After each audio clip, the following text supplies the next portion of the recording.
Well met, everyone. I am Rich the Lich. I'm also, as you know, the Coffee Man. A few updates before we jump into this video. A few videos back, take a look back there.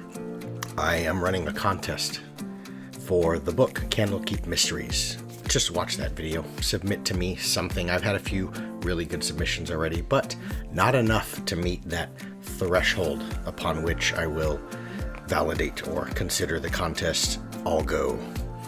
Just look back there. You'll see what I mean. Watch the video. But I will amend, sort of update a little bit of the information in that video. Whoever wins, whatever submission I choose as the most interesting, the best one for that particular contest, I will send you a key code for D&D Beyond for either Candlekeep Mysteries, or if you want, I will either send you a key code for Candlekeep Mysteries or the new Ravenloft book that is coming out. So you get to pick, the winner gets to pick which one they want. So go ahead and get those submissions in. Like I said, look back at that video. I'll put a link in the description where you can find that. As far as the Silberrot World book, it's going well. It's going well. I'm excited about it. I'm way in there, so just been really focusing on that. That's why there's been, I don't want to say a lull in videos, but you know, whatever. So here we go.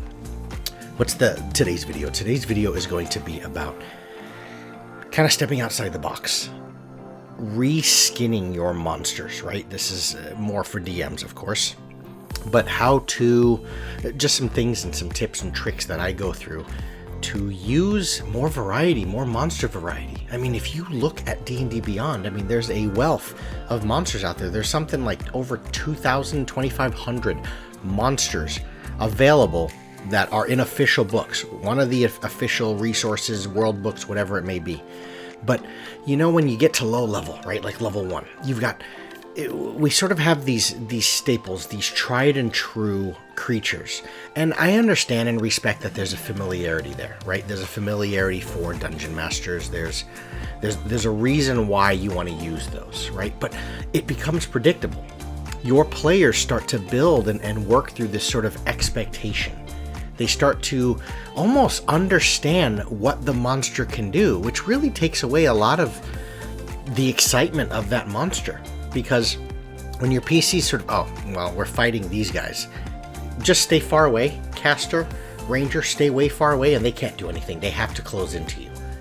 You know what I mean? You're losing not only some of the lethality of that encounter, you're just losing a lot of the spice of it, because things are predictable, but it's familiar. So at low level, you're going to pick goblins, you're going to pick kobolds, you're going to start looking towards orcs.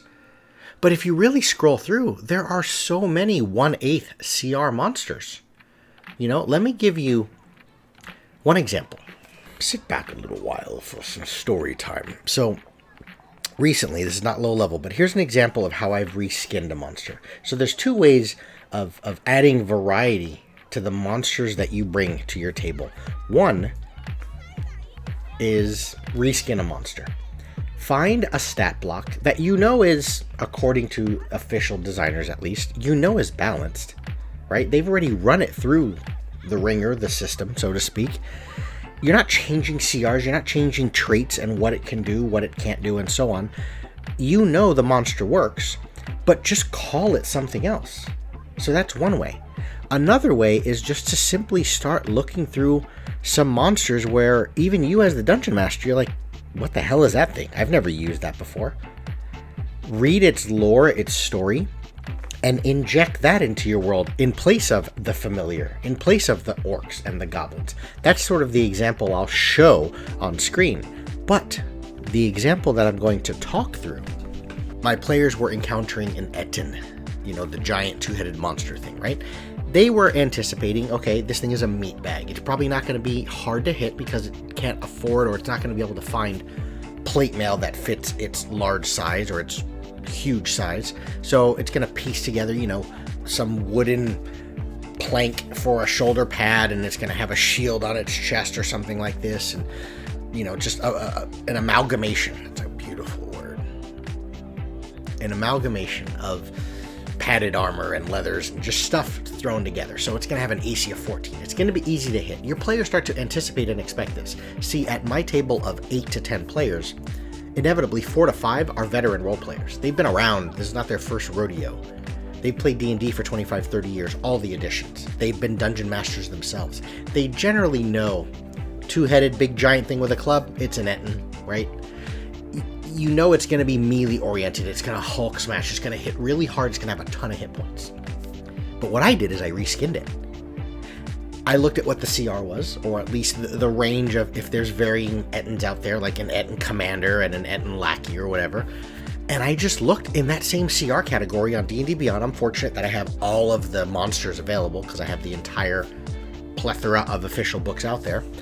And I found like a dire troll, some sort of really cool troll that was in the same CR range. So tactically, or I should say stat block wise, features, traits, what the monster can do is accurate. It's been run through the ringer and it's equivalent to a CR 13 monster. But all I did is I just replaced the word that said dire troll and I said, that's my Ettin. There are so many features on a troll. Yes, I know troll, Ettin, both very melee-oriented things. You know, we're not dealing with spellcasters here. So, and giant-sized, a little bit large, definitely larger than humans type of monsters. Scary, and so on and so forth. And yes, trolls might be familiar.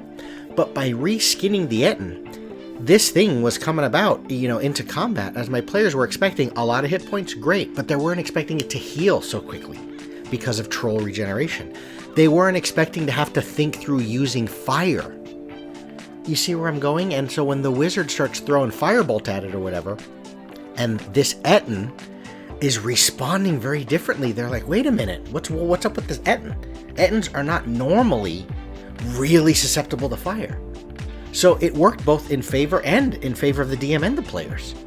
But it just created this dynamic encounter because I had so many features and traits that I knew top to bottom. I didn't piecemeal it. I didn't pick things from the Ettin stat block and things from the dire troll. I just used the entire dire troll stat block and just relabeled it as Ettin. Now, what I did though is I just DM'd or hand waved how the Ettin got these things.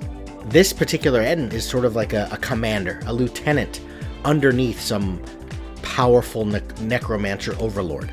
And the necromancer overlord wants this Ettin to go about the world in his name and just cause havoc. So he's blessed the Ettin with various powers. I simply said he has given the Ettin regeneration.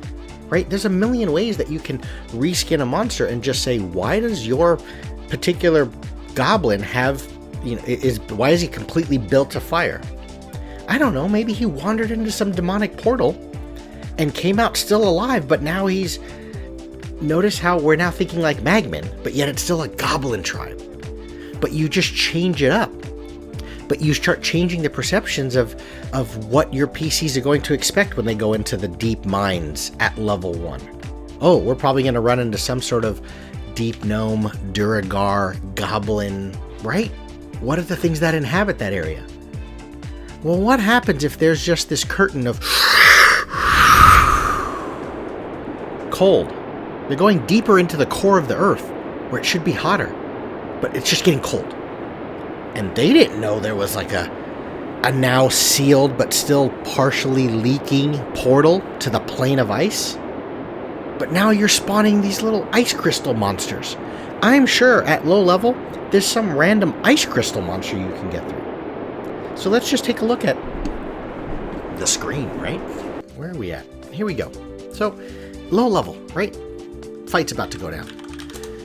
Level 1. What are we going to do? We normally start thinking through kobolds, goblins, the typical low-level monsters, but that stuff gets boring. But no, instead, okay, here's your kobold, 1/8 CR. You know what I want to do?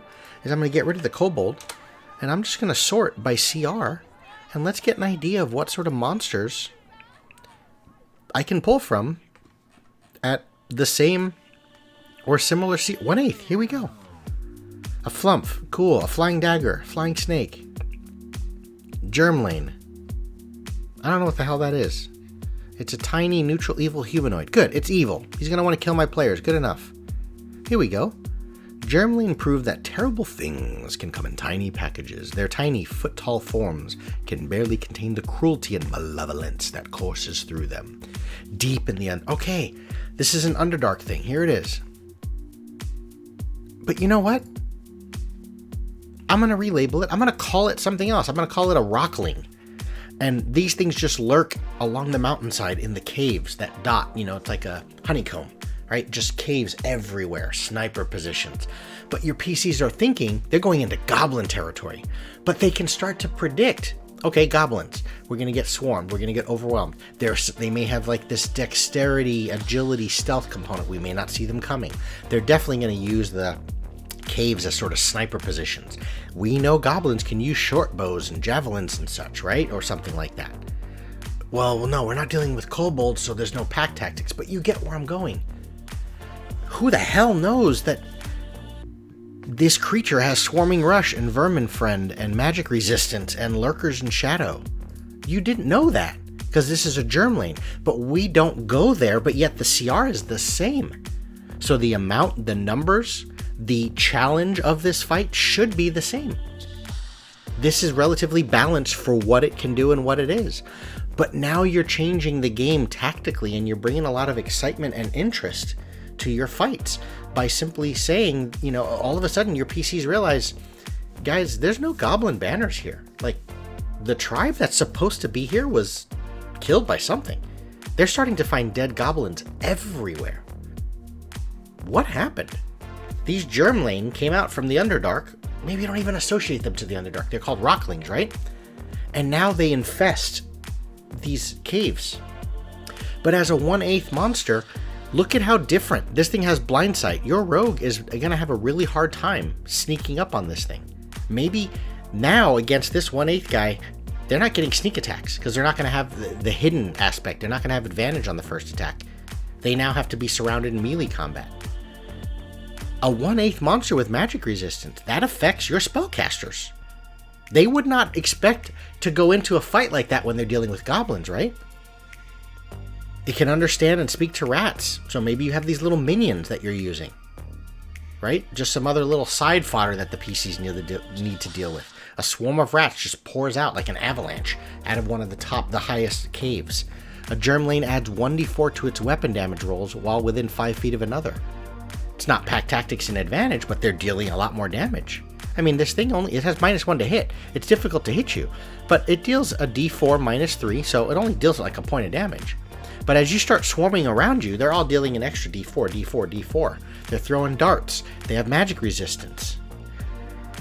You change, and then because they're tiny, think of how many can fit into a space. You just change that encounter, but it's the same CR. So start to look through your books. Just flip through and find something that's cool. And use that monster instead, but come up with some flavor and story as to why that monster is in this terrain instead, right? Anytime you have some higher level power, an evil wizard, a portal, you can create, why the hell is an underground creature in the middle of the wilderness? Because there's a damn sinkhole and they're pouring out of it. That's it, right? Or just reskin monsters.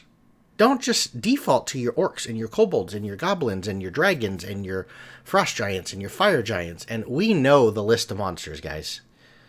Right? Bugbears and hobgoblins and umberhulks underground and Duergar and drow, and find some weird thing that you don't even know what the hell it is and just reskin it. And that's your drow. But now the drow has taken on the traits of this random thing because he was enslaved by a mind flayer, and that's why he's got tentacles on his face, and that's why he deals all psychic damage. And now all your drow are fighting just like Githyanki.